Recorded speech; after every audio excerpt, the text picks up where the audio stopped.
25장 16절에서 28절까지의 말씀입니다.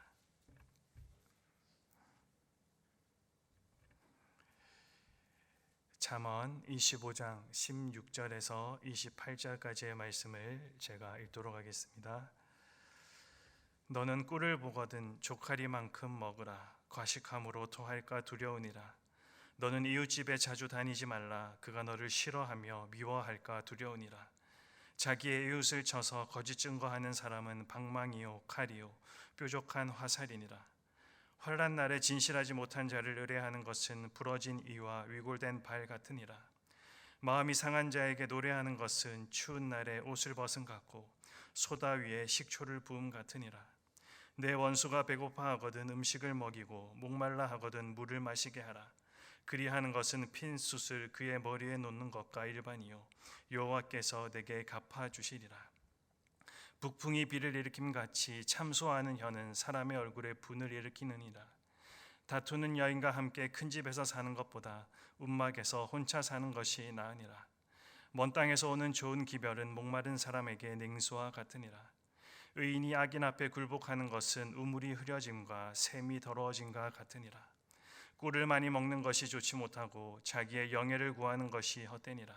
자기의 마음을 제어하지 아니하는 자는 성읍이 무너지고 성벽이 없는 것과 같으니라. 아멘.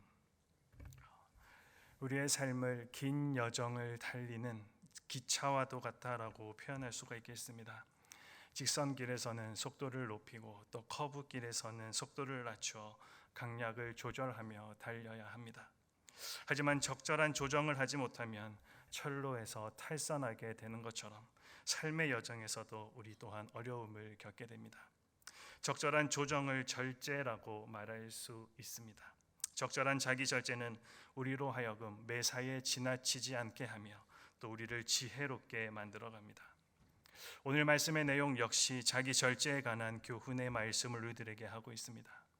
하나님의 자녀로서 우리는 어떤 절제의 삶을 살아야 하겠습니까? 유명한 스토아 철학자 에픽테투스라는 사람이 있었습니다. 그는 당대의 유명한 철학자로서 연설이라는 유명한 어록집을 남기기도 하였습니다. 그의 글 가운데 이런 구절이 있습니다. 이 세상에는 내가 통제할 수 없는 외부적인 것들과 실제로 통제할 수 있는 일이 있다. 그것을 구분할 수 있다면 내가 선택해야만 할 일들이 더욱 분명하게 보일 것이다. 자연현상과 같은 우리가 통제할 수 없는 일들이 있습니다. 반면 중독과 같은 것은 내가 통제할 수도 있는 일들입니다. 오늘 우리 주위에는 중독자들이 참 많이 있습니다. 자신의 이익을 걸고 승부를 다투는 일을 끊지 못하는 사람들은 도박 중독에 빠져 있습니다. 담배를 끊지 못하는 사람들은 니코틴 중독으로 어려움을 겪고 있습니다. 요즘은 도박이나 또 니코틴뿐만 아니라 수많은 유혹의 것들이 우리 주위에 많이 있습니다. 일 중독, TV 중독, 인터넷 중독, 스마트폰, SNS, 게임에 이르기까지 자신들은 중독이 절대 아니라고 말하거나 언제든 그것을 끊어낼 수 있을 것이다 자신합니다. 오래전 김상철 감독이 제작한 기독교 다큐 영화 중에 중독이 있습니다. 그 영화에서 이 문제를 분명하게 다루었습니다. 그리고 다른 사람들은 중독되어 있지만 나는 결코 아니다라고 말하는 사람들에게 다음과 같은 메시지를 남겼습니다. 사람들은 자신들이 중독된 것에 대한 자각이 없다. 중독되었다라는 것은 그렇게 쉽게 끊어내고 자유롭게 될 수 있는 것이 아니다. 중독되면 너나 할 것 없이 다 똑같아진다. 중독의 고리를 끊기 위해 우리는 절제가 필요합니다. 스스로를 절제하지 못하면 무분별한 실수를 범하게 되고 또 결국에 몸과 마음과 삶을 망치게 되는 일들에 사용되게 됩니다. 오늘 본문 말씀도 우리들에게 같은 이야기를 해주고 있습니다. 16절입니다. 너는 꿀을 보거든 조카리만큼 먹으라.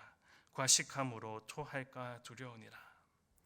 꿀은 우리 건강에 참으로 유익합니다. 하지만 몸에 좋다고 해서 지나치게 많이 먹으면 오히려 건강을 해치게 됩니다. 적당하게 먹는 절제가 필요하다라는 의미입니다. 아무리 몸에 좋아도 적절하게 먹는 것보다 유익한 것은 없기 때문입니다. 그리고 이어서 이웃이 아무리 친해도 지나치게 자주 다니지 말고 절제하며 다녀야 한다 우리들에게 교훈합니다. 이웃과의 갈등을 해결하는 과정에서도 적절할 만큼 시시비비를 가리고 그 이후에는 원수 같은 이웃이라도 돌보아주고 살펴주어야 한다 교훈합니다. 또 말을 하는 데 있어서도 분노하는 데 있어서도 적절하게 말하고 분노할 수 있어야 한다라고 말합니다. 모두 절제의 필요성과 중요성을 우리들에게 강조하고 있는 교훈입니다.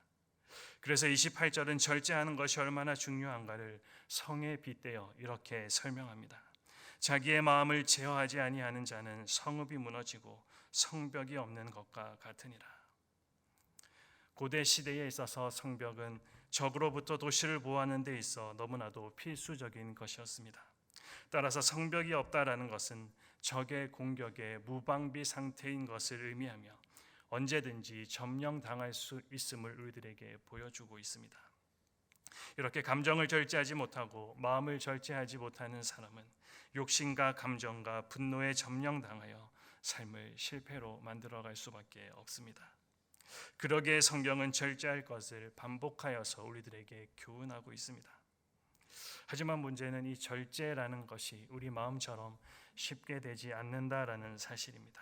나의 힘으로는 그 어떤 것도 완전하게 절제할 수가 없기 때문입니다. 사도 바울은 기독교인의 영적 승리를 운동선수의 면류관에 비교하면서 절제의 중요성을 우리들에게 강조했습니다. 그러면서 절제할 수 있는 방법을 다음과 같이 말했습니다. 고린도전서 9장 25절 말씀입니다. 이기기를 다투는 자마다 모든 일에 절제하나니 그들은 썩을 승리자의 관을 얻고자 하되 우리는 썩지 아니할 것을 얻고자 하노라. 영원한 하나님 나라를 소망하는 사람은 절제할 수 있다라는 것이 바울의 이야기입니다. 우리는 흔히 절제라고 하면 모든 일에 무조건 참고 그리고 모든 것을 아끼는 것으로 생각하기가 쉽습니다. 그러나 거룩한 성품으로서의 절제의 의미는 무조건적인 금욕과는 다릅니다.